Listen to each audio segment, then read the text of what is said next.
ये जो धान की बालियां हैं, ये सब गिर चुकी हैं। 10 कुंटल हमारे हिसाब से सरकार के दर पर लगभग 30,000 रुपए के बराबर होते हैं। जमुना धान लगभग पक गया था, लेकिन पूजा धान पूरी तरह नष्ट हो गया, क्योंकि उसकी कटाई के समय ही चक्रवात आ गया और 20-25 दिन बाद ये कटाई के लायक बनने वाले थे। अब कुछ भी नहीं कर सकते, ना उठा पाएंगे और ना ही बचा पाएंगे। इस खेती की भरपाई अगर सही से नहीं करेंगे तो किसान फिर से गरीब रह जाएंगे। यह सब होने से किसानों को जब सहयोग नहीं मिलता है तो उनकी रुचि कम हो जाती है, नहीं तो किसान बाहर जाकर काम करने लगते हैं। खेती ही उनके लिए सब कुछ है, उनकी कमाई का एक लौता जरिया।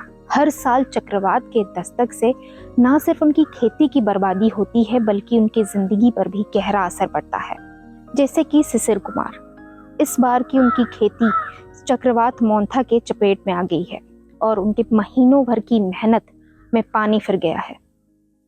आपने कितने गुंठों में धान की खेती की थी? 4 एकड़ में धान लगाए हैं।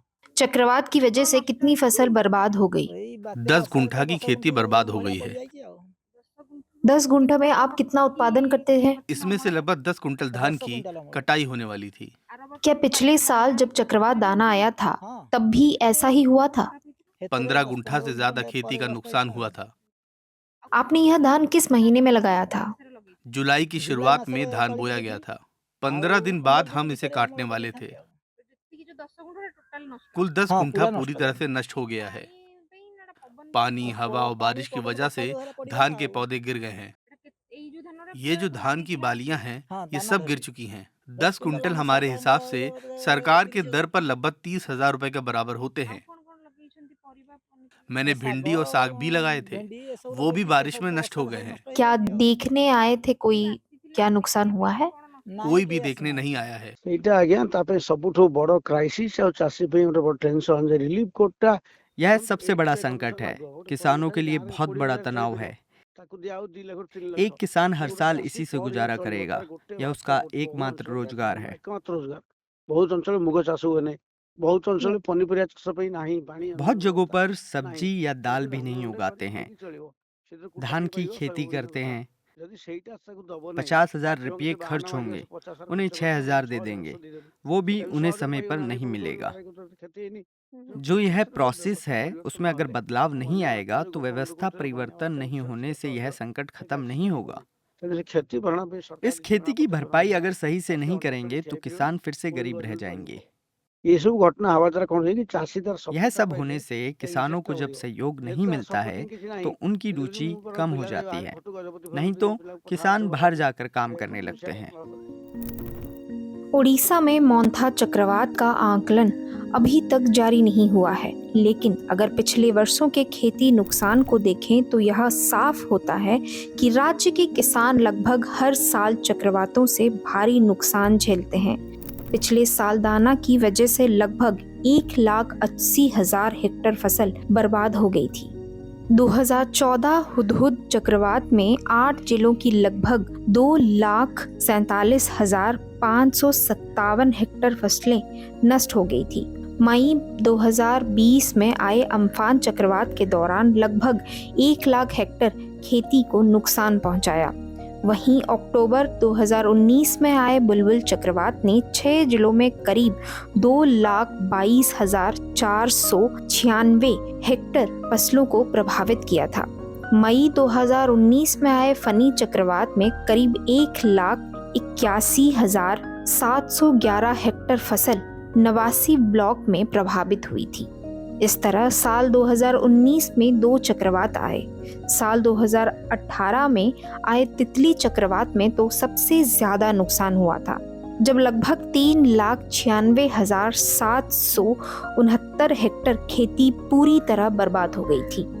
इन सभी आंकड़ों से यह स्पष्ट होता है कि उड़ीसा के किसान लगभग हर साल किसी न किसी चक्रवात को झेल रहे हैं और उनकी फसलें संकट में है।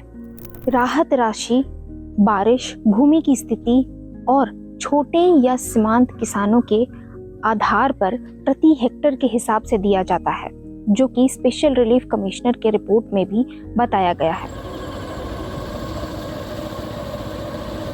10 एकड़ खंडे जमी चाष करिछि 10 एकड़ में खेती की है, जिसमें 2 किस्में लगाई थी, जमुना 5 एकड़ और पूजा 5 एकड़।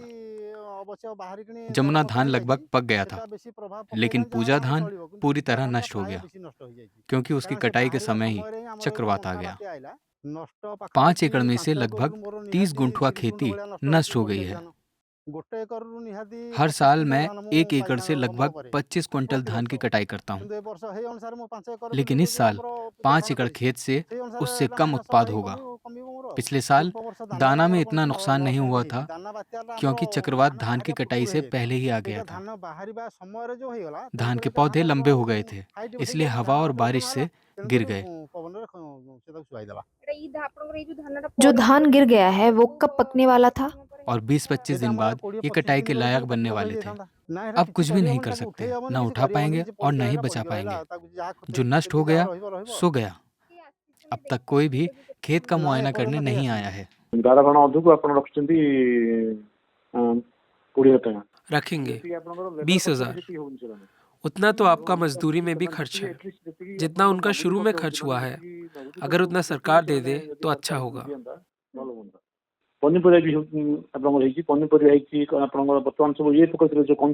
सब्जी भी होती है। गंजाम में हरी मिर्च बहुत मशहूर है, उसकी खेती होती है। धान जोड़ा सब छोट धान जो करते से कटा हला पर कंचा लंका चाष करते। जो काम धान में लगे थे उसे काटने के बाद मिर्ची की खेती करते हैं। धान तो नष्ट हो गया, मिर्ची की खेती हुई है और भी सब्जियों की खेती हुई है। राहत कोष का परिवर्तन होना चाहिए। जितना खर्च हुआ उतना तो मिले। उड़ीसा में धान एक प्रमुख फसल मानी जाती है। 2022 से 2023 के दौरान राज्य में धान का उत्पादन लगभग 119.3 लाख मीट्रिक टन हुआ था। राज्य में 80% लोग ग्रामीण इलाकों से है, जहां कृषि ही मुख्य आय का स्रोत है, जो कि उड़ीसा के बजट में भी उल्लेख किया गया है।